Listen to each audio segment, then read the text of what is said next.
Hello, everybody. Welcome on the Lights On Data Show, and have a wonderful morning, evening, afternoon, wherever you are. We are going to tackle the time sinks for the data teams. We're going to cover the top three. And I have the pleasure of introducing our wonderful guest today. James Beecham is a computer engineer and entrepreneur who co-founded ALTR in 2014 and leads ALTR's technology and research teams.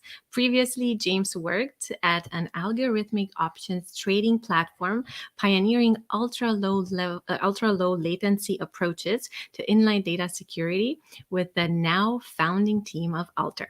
He also worked as an embedded systems engineer at Texas Memory Systems prior to the acquisition by IBM. James holds multiple software patents and is an alumnus of the University of Texas at Austin with a degree in electrical and computer engineering. Welcome, James. Hi, thank you, Diana, so much. George, so happy to be here. Really appreciate it. We are very, very excited to have you, James, and about everything else that we're going to talk about today. Everyone, please make sure you stay until the end because James has a very inspiring story to share. That is all worth it to hear. But before we go actually into the topic, James, tell us, what are your plans for today? Today is actually an adrenaline-filled day for me. I'm coming to you from sunny Snowmass, Colorado. So after this session here, I'm going to be trying to not hit trees as I ski down the mountain here. So whether I'm a junkie or not, I'm not sure yet. But today is an adrenaline-packed day for me, starting right now. So looking forward to it. That's probably slip a beer or two in the afternoon as well. Well, living life to the fullest. Yep. That's great. It's a great way to spend your day for sure. It's nice. Yeah, it's very, very nice. Yeah, which unfortunately it's not the same for all data professionals out there. Maybe in their free time, but during work, I think there's quite a little bit of frustration at times as we get to work with data, as we get to try and get to work with data. So, why don't we go into that? Why don't you tell us that first time sink that you've noticed from your experience that, companies are struggling with, and especially data teams? Sure. Yeah. It's, it's kind of a bittersweet story because a lot of these problems and time sinks that come up are a result of data teams being successful in their jobs. And so when you think about kind of the path that a company goes on to become data driven or provide data for the company to use, the more success that you find, the more that colleagues in your organization want to access this data. The more that you are successful in providing insights, the more that the higher ups are asking for additional things. So a couple of things that we'll talk about today will all come from kind of customer journeys and stories that we've seen firsthand here. And the first one comes to us from a very large insurance company where they were just branching out into a cloud data warehouse. They had traditionally been on-prem for a long, long time, and data was very, very siloed. So they consolidated kind of the first set of data into a cloud data warehouse and ran what they called a trial experience where they opened up these data sets to some of the analysts and data scientists in the company. And the feedback was overwhelmingly positive. Where they thought they might get 5 or 10 users, in there requesting access to data and playing around. Within a week or two, they had upwards of 50, 100, 250 users wanting to come in and use this data. And so with the success of kind of that first wave of data migrations up, came a kind of constant request for access to data. And so, where you might think that, doing this maybe 10 times, 15 times, whether it's role-based access, providing some masking policies, creating views, doesn't seem too hard to do at kind of, 1 or 2 a day. When you start getting 10 or 15 per hour, you have to start looking at automating this access. And the way that the data teams there kind of likened it to me was when the first enterprise applications came on board, it moved beyond just email and chat and started getting into kind of a plethora of services. They saw this same problem with access to applications. And SSO was the savior there. Things like Okta came in and just let folks kind of be single users in an Okta system and let Okta do all the authentication to the different applications. And so the data teams there were looking for something similar to an Okta that let them kind of automate or kind of do the provisions in an automated fashion for these data requests. And so they found a tool like ALTR to help them do that. Very simple to get set up and get going, and it kind of let them move on with the day to not have to constantly be doing these access provisions, because it's a very low value task, but it provides high value to the end user. But as a data engineer, it's boring, it's repetitive, it's super tedious. So if you're spending your day doing constant access provisions, creating views, go look for a tool that can help you automate that, because it saved these folks a ton of time. Oh, I bet. I mean, I can relate interacting with quite a few companies. I've seen this. It really takes a long time. So let's say you're a data scientist, data analyst, you're a BI programmer, you're making that request to have access to a particular data set that you don't, because, I don't know, it's maybe in a different system that you don't have privilege to, different department that handles it. You make that request, and then it can sometimes takes weeks for you to get maybe a view of it. So somebody needs to write the SQL query to create a view, but not only that, somebody also needs to review it, and then they're not even keeping track of, down the line, who has access to this, what's the usage, what's going on there. And without a tool, I would imagine this is almost impossible. I mean, you can't really track this in Excel, right? People certainly try, and I think just like a lot of the tools that kind of start out manual, that's really good, right? That's kind of the MVP of how you're going to do this. But looking at taking it to scale is really where you have to leverage automation. Funny follow on, George, to what you just said. We work closely with a lot of the cloud data warehouse providers, and I was talking to an executive at one of them who said they have this problem even within their own company. He has been waiting 2.5 weeks to get access to data inside of their own instance of their own cloud data warehouse. And so when we were going through some of the success stories that we had, it really hit home for me that, if folks like him are having this issue where, they're kind of pioneering these types of data access patterns, it's got to be prevalent at many, many other companies. So tools like ALTR are here to help, and they're here to help you for free. I think that was another good thing that Okta did, is they let folks start for free and kind of get going in that area. And so ALTR is looking to kind of take the same approach to make the barrier to entry to start using these automation tools very, very low. So this is a problem that happens because you've been successful. And I think it's a theme that you'll continue to see throughout the discussion here today. And I think it's important to point out that doing it in-house, it's so much more tedious, and just using an outside tool that is perfected on and update and improve, that it solves so many problems, and it's so much better and so much easier for sure. Absolutely. Yeah. We have a follow-up question here from Harpreet. Hello, Harpreet. Hi, Harpreet. He's wondering, what are some common data access anti-patterns that can be easily avoided? That's a great question. One of the ones that we hear the most is kind of this view bloat problem, where if you are being fairly restrictive on your data access and kind of only creating views for users down into these data tables, somebody in marketing might think they know which columns they want to have access to and how they want to access that. But I guarantee you, within a couple hours of them using the view that you just created, they'll just have one little baby tweak that they want to make. I forgot this additional column. Could you please go update, the view here? Or this was really great, and it inspired me to now want to see this. And so, one of the things that tools like ALTR let you do is kind of cut out that view bloat layer, give underlying users access directly to tables, but doing so on a very easy to manage and administer column by column basis, such that you can make very, very simple changes to those direct table patterns to kind of get the per column access that a view gives you without having to constantly write that SQL that creates those views. So if you're drowning in views, look at kind of switching to doing column-based access, and a tool like ALTR is very, very easy to help you do that. And there's a lot of materials online to kind of show you how to get away from drowning in views, if that makes sense. Makes sense.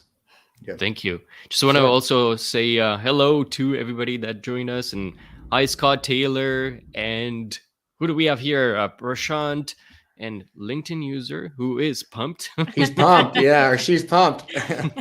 Alessandro and Ayushi and Susan Walsh, the classification guru, Oh, hi, Kieran, and Susan. everybody else. Thank you so much for joining us live today. So, James, do you find there's a difference though between cloud and on-prem, or the same challenges come there when you're trying to get this data access? It's a good question, and I think it's probably dependent from different kind of viewpoints, different businesses. However, what I've been seeing as of late is this problem is really kind of at the advent of the push to cloud. I think a lot of folks that have kind of traditionally had on-premise data, on-premise silos of data, have kind of given up on trying to get access to certain things, or they just keep hearing no from the teams because you have to get a VPN provisioned, and then you have to go get different user creds, or maybe they're in the middle of migrating the data from on-prem to the cloud, so you're kind of in this stuck pattern. It's really when folks get to use the cloud-based tools to access the data and analyze the data, whether it's a cloud-based BI platform, a cloud-based AI or ML platform, that these requests really start to kind of snowball and pile in. So I think from our viewpoint, it's a good thing that folks are moving data to the cloud. They're kind of siloing it all into one area, consolidating it into one area so folks can access it. And I think that's really where this happens. If data is stuck on-prem in silos, I think people are tired and they're frustrated by it. And kind of this push to the cloud is a renewed, vigor or excitement to do it. So that's what I've seen.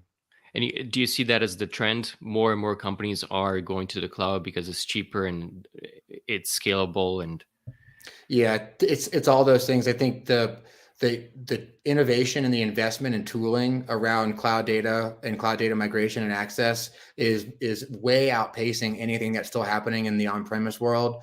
The ETL providers, like Matillion, make it so easy for you to get data into like things like Snowflake.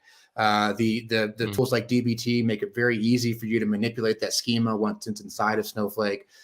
Tools like Tableau or ThoughtSpot make it super simple to connect with all their SaaS-based platforms kind of coming together. So I think the outpacing of investment in tooling and resources for the cloud area is really where folks should be focusing and spending their time. You're going to get the most value for your time spent kind of looking at those methodologies, as opposed to trying to kind of port these things, back on-prem for you, if that makes sense. And you guys partner up with all these companies, right? With Tableau, and you have a lot of. We do, yeah, we do. The partner ecosystem has been really, really good for us, and for a lot of other companies, from the ETL providers like Matillion, as I mentioned, the cloud platforms, Snowflake. All these folks are good. The Tableau folks are really helpful. And what's funny is this access provisioning problem that we talked about happens at kind of every layer of the buying cycle or of the kind of progress. So when you first start out this cloud journey, you pick Snowflake, and then the next question is, well, how do I give access to all my users? And then you finally do that, but then you get Tableau, and now you need to make worksheets. And how do I give access to all users through the worksheets? Things like the ETL providers, if like Matillion, if we want to move sensitive data up into the cloud, how do I do that? Do I need to tokenize it? Where does it need to land? So all these access problems happen at kind of every layer. And that's really why the kind of partner ability that we have at ALTR is very powerful, to be able to kind of plug in at every one of those steps and kind of help folks with the automation. So through ALTR, would you be able to then provide access to Tableau sheets as well, or dashboards in particular, or just the data, data behind everything? It's a good question. From a Tableau perspective, really where we see folks getting a lot of help is it's very, very easy to get started with Tableau, especially on something like Snowflake, where you can create a single service account, for example, and you can hook up a set of worksheets to those service accounts. But you might have 20 or 30 users logging into Tableau, all accessing data through that single service account. And so to the data engineers or the DBAs, it's a little bit abstracted or obfuscated exactly who those end users are and what data they're accessing, and how can I be a little bit more granular in my permissioning. And so tools like ALTR that integrate with Snowflake and Tableau make it very easy to break apart that service account and kind of tell on a per user basis who's consuming data, how are they consuming it, being able to control how much they can consume, those types of activities there. So it's less so about authorizing somebody to view a worksheet. There's other kind of tools that help you with that. But more so, once you're inside of that worksheet, how do the data teams and data engineers make sure that you're accessing the right data and doing it with kind of the right governance and privacy and security permissions as well? Great.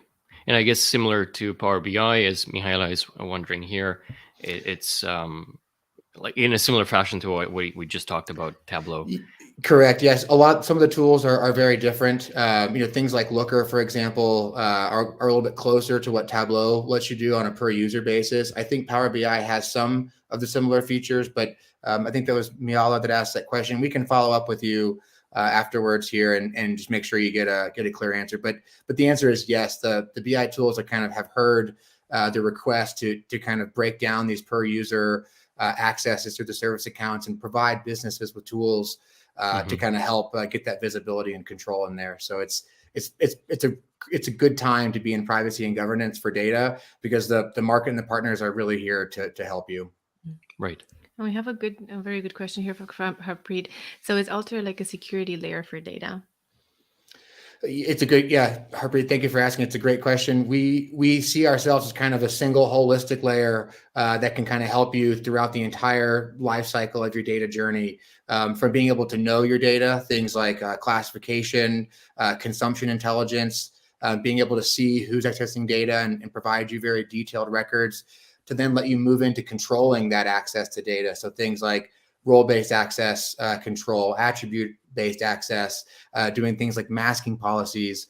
But where ALTR really stands apart and kind of acts as that single and only tool that we think you need is we also have the protect piece in there. So things like tokenizing data at rest, preventing credentialed access threats to your data, stopping SQL injection. These are things that ALTR has been doing for years.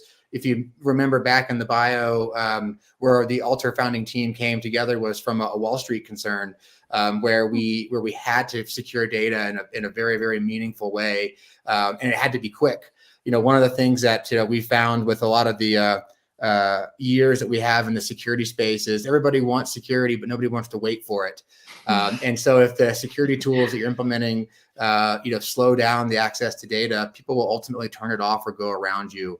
And so, Harpreet, that's where I would really, encourage you to go look at ALTR seriously, because we have the know, the control, but also the protect piece that you're ultimately going to need when you move sensitive data into your cloud data stores. And it's really hard to do protect well. It takes years and years of work. We have tens of 20s of patents around this area, and so we see ALTR as kind of a holistic solution where you could get maybe a classification tool separately from an RBAC tool separately from a security tool. ALTR combines them all into a single SaaS platform that you can use for free if you want. That's great, James. Thank you. And speaking of cloud and migrating to the cloud, that's another worry, I guess, for teams as they're migrating this data to the cloud. It does take time, and it also needs to be done in a safe way. Yeah, it's kind of keeping on from the time sync perspective. If we go back to that first one where your kind of MVP data project worked, it exploded like at that insurance company.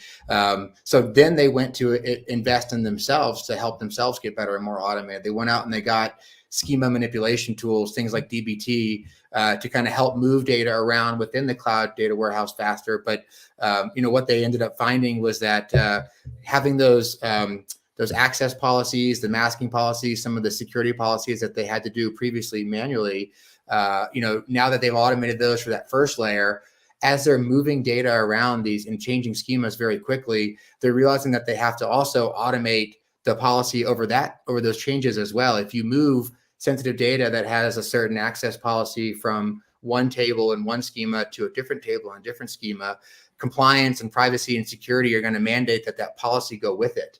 And so now what you've done is, as you've automated the kind of data migration and data movement within your platform, you need to continue to automate the governance and access policies that go along with that. And so API-based tools like ALTR to kind of help you see and follow data around and do it in automated ways through tagging or through attributes is really kind of where this next level of time sync comes in. Is, you realize that you're doing a great job of kind of growing your data footprint and moving more and more data in and exposing more and more data to users. You have to continue to automate those governance and security policies. Otherwise, you will fall behind. You'll accidentally leave data exposed, or worse, as you move needed data around, you're not automatically providing the right access to that data, and so your business is suffering. Users cannot get access to the data that they need, and so you almost fall back into that first problem of having to constantly deal with manual RBAC requests. So as you look to automate your processes, data engineers and data teams, whether it's through ETLs or schema manipulation tools, be thinking about kind of pairing a governance and security tool with you that you can just make very simple API calls with as part of your pipelines and as part of your jobs, such that you can essentially get, governance and security as code, just like you're getting schema as code with tools like dbt. Right. And then still keeping track of everything. Oh, making sure that you can always report on that. That kind of gets into the third major time sink is, you've made it to Valhalla. You've got automated data coming in. You've got your data quality is in there. You're moving data around with dbt. You're changing your schema 20 times a day. Your governance and security are following all of that. It's beautiful. Folks can be onboarded through Tableau in seconds or minutes as opposed to days or weeks. And then you get a call that what you've been working on was presented to the board, and the board was very happy and very excited, but it caused derivative questions. Things like, George, that's great that we now have all of our data in something like Snowflake and our users are deriving value. We've already seen an increase in revenue. That's awesome. But we're wondering, exactly how did you do it? What data did you put in there? Who is accessing it? How do we know we're not going to wake up to like an S3, bucket misconfiguration type of issue with all of our data? Because remember, we consolidated it all into a single cloud data warehouse platform. We used to have, some in this SaaS platform, some in that SaaS platform. Data was on-prem. So from a security and governance perspective, there wasn't really one central point of failure. Now with the consolidation of it all into one platform and with the proliferation of access that you're giving to it, the threats to that data are very high. And so somebody whose title is compliance, security, privacy at those levels is going to begin to ask you questions like, what's actually going on? Can you tell me exactly what data you have, exactly how it's being accessed? How do I know that we're not at risk? And doing that manually, forgive my language, but it sucks. It is such a pain in the butt to go constantly pull SQL logs. You're writing all these SQL parsing tools to match up classifications with columns and try to figure out which roles are accessing it and then who assumed those roles. And doing that manually, kind of, Deanna, what we were talking about earlier, is really a pain in the butt. And so again, automated tools like ALTR keep track of all of that for you. We present all that information in very easy to consume ways. There's things like heat maps that kind of show you the intersection of access and classification, so that at any point in time, you can say to your boss or to anybody asking, here's exactly the patterns of data access. If any of these squares in the heat map you have questions about, just click them and they'll tell you everything about what's happening. They'll tell you the user, how much data, what other data they're accessing. So the goal for the DBAs, the data engineers here, I'm telling you, is to get out of the way of the executives and the security and compliance folks asking questions about access and classification, and just enable them to be able to self-service their own answers. Otherwise, you will spend so much time answering what seem like very silly or minutia questions. However, they do have a very big impact, because if you can't answer those questions at the board level, typically funding isn't there the next year. Progress gets stalled. So the name of the game kind of for this third time sink is, when you're at steady state, make sure that users that want to know about access control and what's happening, give them their own tools to ask their own questions and let you go focus on really hard things like data quality. I think that's going to be the next kind of big area for the data engineers. And so getting rid of these kind of time sinks and these kind of low level items that don't add a ton of value, to focus on the high dollar ones, that's the name of the game. And that's where tools like ALTR, again, are here to help you do this for free, and it's SaaS based. So it's really, really easy. So I think that's the goal here, is get out of the way of people in the business so that they can scale their side and you can go work on cool stuff. And thanks, Ashley, for posting this. You can actually go and get started with ALTR for free.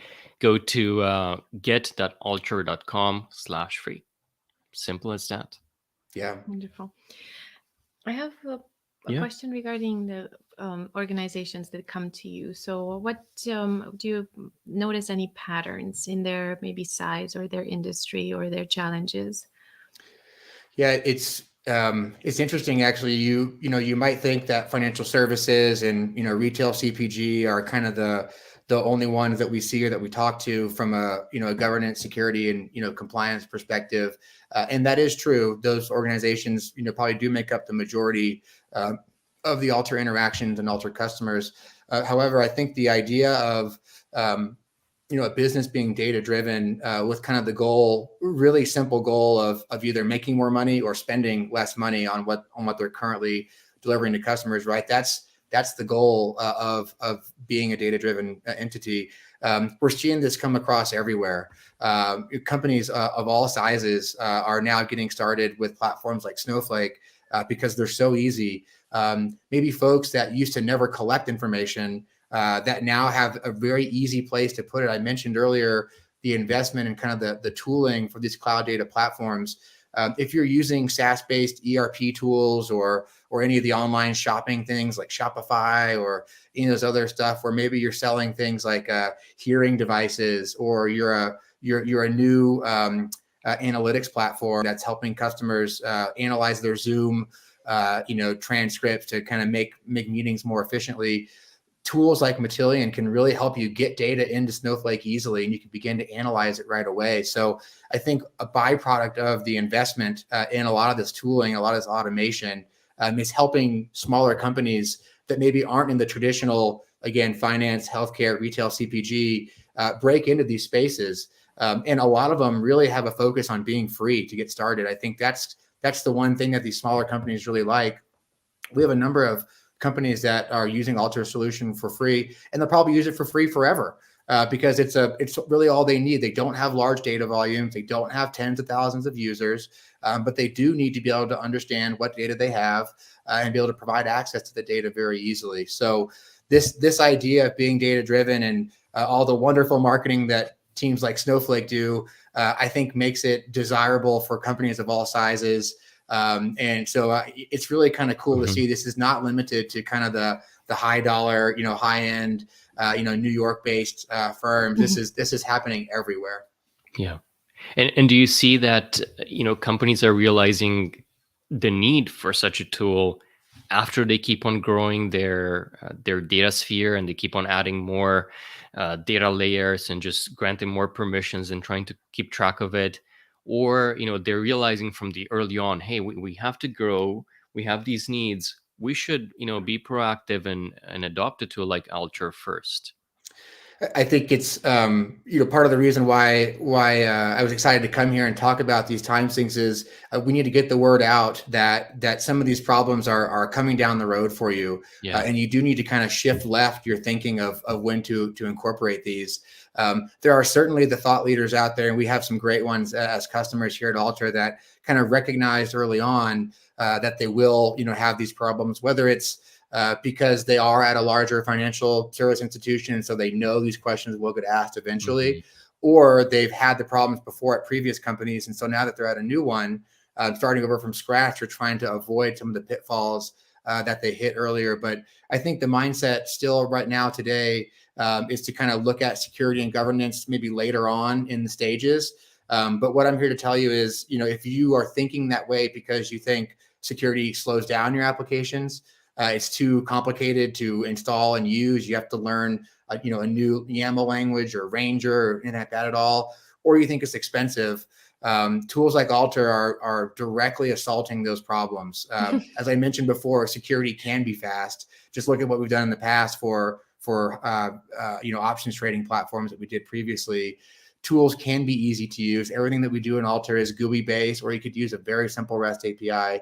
And then from the cost perspective, a lot of the tools have scared away companies with these big 6-figure quotes to get started, and needing to stand up infrastructure and have AWS spend just to run the platform. So, a product-led SaaS tool like ALTR really makes it easy to do that. So I think, my hope is that folks kind of incorporate this earlier in their mark. But George, I think today the thinking is a little bit later down the road. And, unfortunately, the biggest time sink is realizing this too late, and then having to kind of go all the way back when users are chomping at the bit at your front gate, trying to bust your way in, and you're saying, wait, I need to fix, I need to put security cameras up and, all these other things in there. If you do that from day one, you can open the doors to your data mart, and folks can just flow in very, very easily all the time. So that's part of the reason of kind of doing, talks like your guys, is to get the word out there and kind of let folks know that it is possible to start from day one with something like ALTR to kind of help lay the foundation for governance and security going forward. So you can kind of like Ronco, the gentleman who passed away recently, set it and forget it, right, on the infomercial.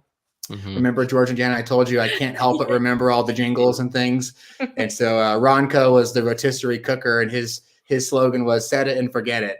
And that's kind of the idea with ALTR, is get it in place, get it automated, get it integrated, and then work on more high value items for your business. Nice. What about regulatory compliance? GDPR comes to mind just because it's so, marketed, and for good reasons. A lot of companies are worried that they're not compliant, they'll get fines.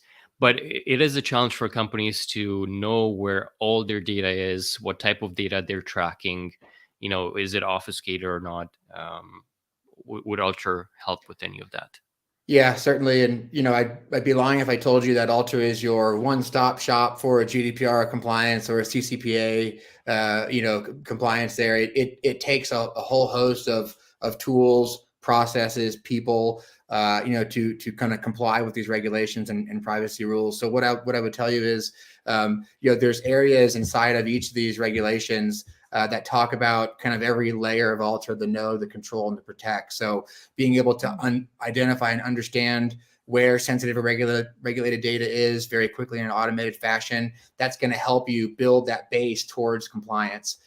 Being able to prove to the auditors or the regulators that you have control pieces in place and that you can limit access to certain data to only business purposed users, and maybe you have that documented in your catalog, and you can kind of show where the catalog integrated with ALTR to automatically give access and take it away after that business purpose was done, and then needing to protect sensitive data or regulated data at rest, especially in cloud databases. Tools like ALTR can help you tokenize that in there, but it's a process. There's layers and layers of tasks that have to be done to comply with these. And George, to your point, for good reason, right? I mean, it's not just governments making these to try to get fine money, although some of the fines are very, very large. And I think, hopefully governments don't see this as a new revenue stream for them, but, right. They do have a good purpose, and there's not going to be a one-stop shop tool to help solve this, mostly because every business is different. And every process is different. The tooling that you use is different. Mm-hmm. And so you kind of have to look at exactly where can these tools plug in to kind of build you those base layers. And then like Legos, you just kind of stack them together. And then at the end, you get compliance. It's a great visualization too. Yeah, love it. So James, who from within the company then would be using a tool like ALTR?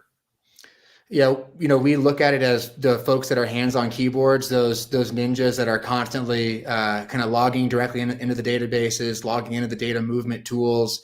If ultimately you find yourself responsible for either providing access or having to report on the access, you're exactly that kind of person that ALTR was built for. There might be some folks that are responsible for data security or accountable for it at the board level. And certainly there's features in ALTR that can help them as well too, from things like reporting, kind of the access control things in there. But, ALTR's main goal is to kind of free up time for those operational people, the hands-on keyboard folks that are constantly writing things like SnowSQL to create views. I mentioned earlier, if you're drowning in view bloat, please go look at our tool. It can really help you kind of save a bunch of time. So that's our goal, is to kind of help those operational folks achieve the goals that they've been kind of handed down from the responsible and the accountable people, but also, looking at those kind of visionary folks and the people that are, knowing that these problems might come down the road. You're thinking about buying Snowflake, or you've heard whispers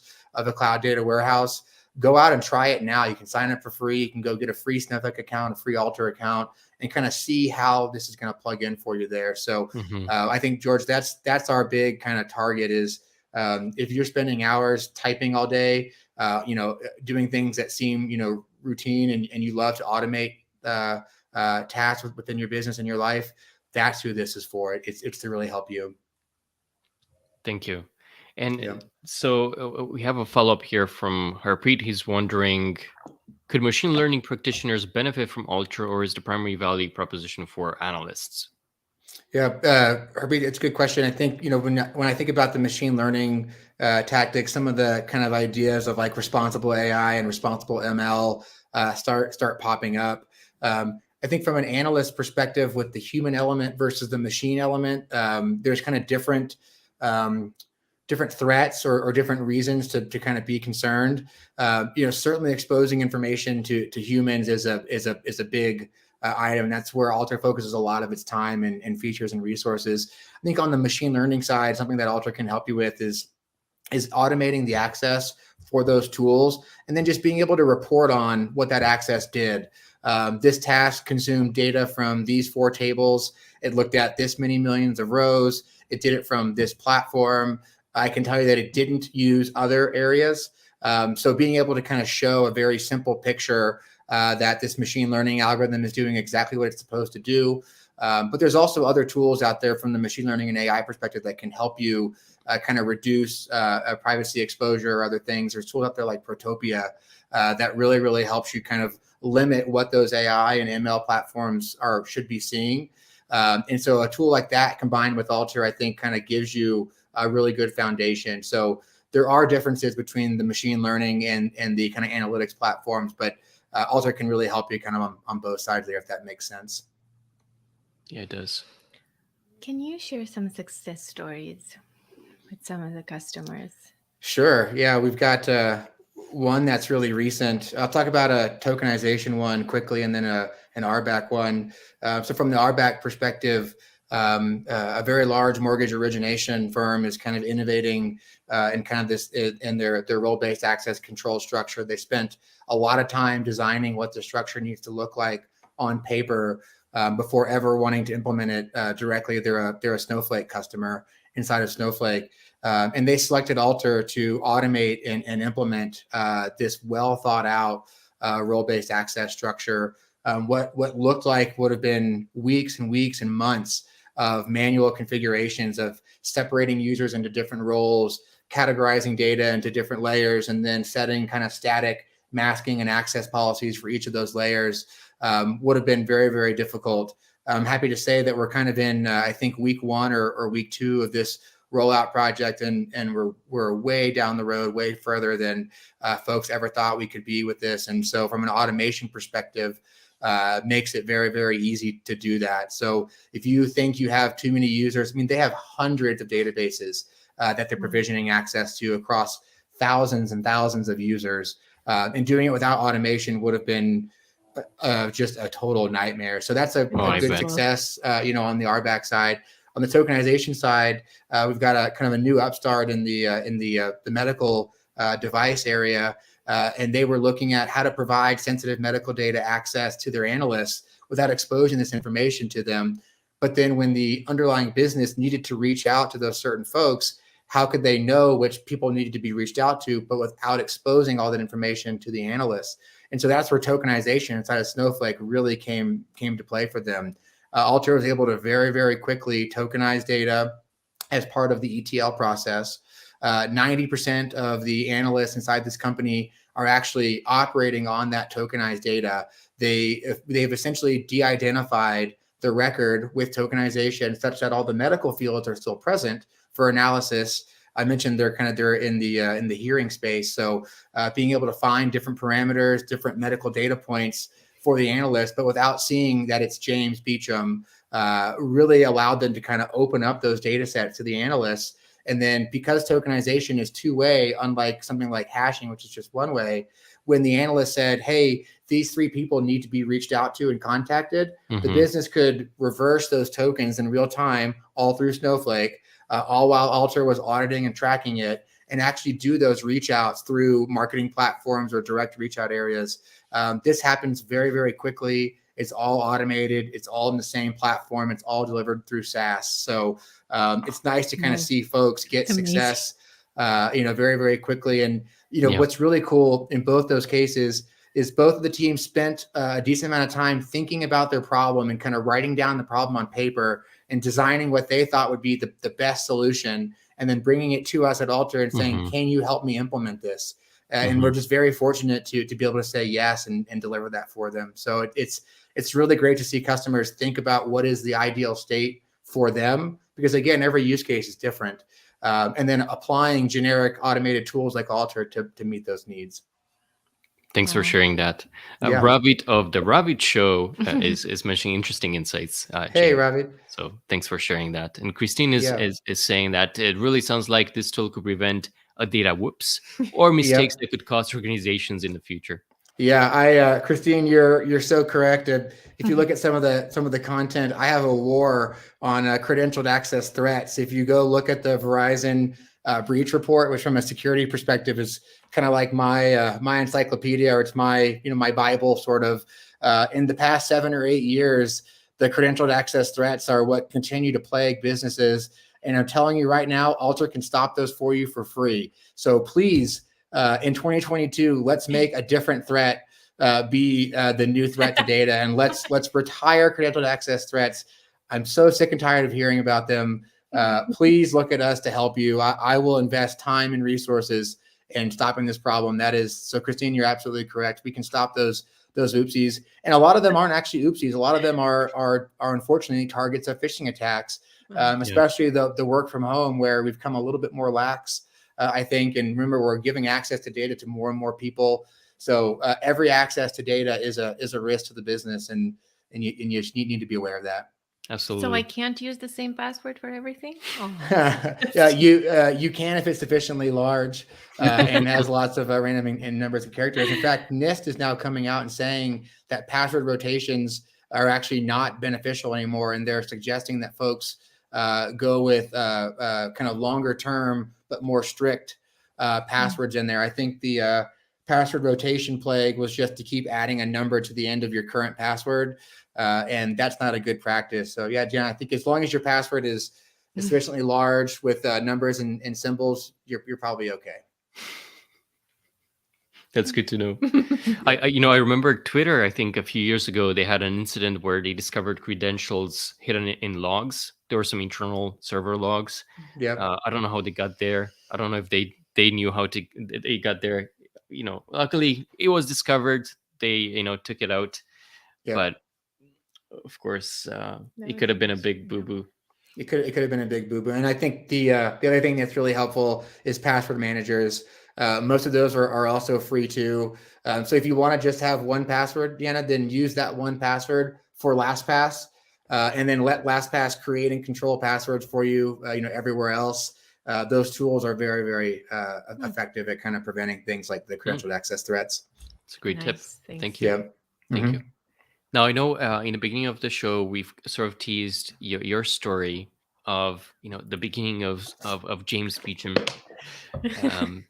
And I'm really dire to just find out what it's it's hopefully an inspiration to some folks. And if there's any interns out there or future interns or anybody looking to kind of change roles and needing to start low, my story is as an intern at IBM, I got a chance to work on a tool that helped IBM Power PC-based servers boot operating systems using x86 boot drivers. So 2 incompatible architectures, but IBM was falling behind the vendor curve because nobody was making network cards or storage devices where operating systems live for the IBM servers because of the different architecture. And so I got a chance as an intern to make this tool that let you took any off-the-shelf PCI card, plug it into an IBM server, and boot it using the x86 boot driver. It helped IBM push ahead in the market.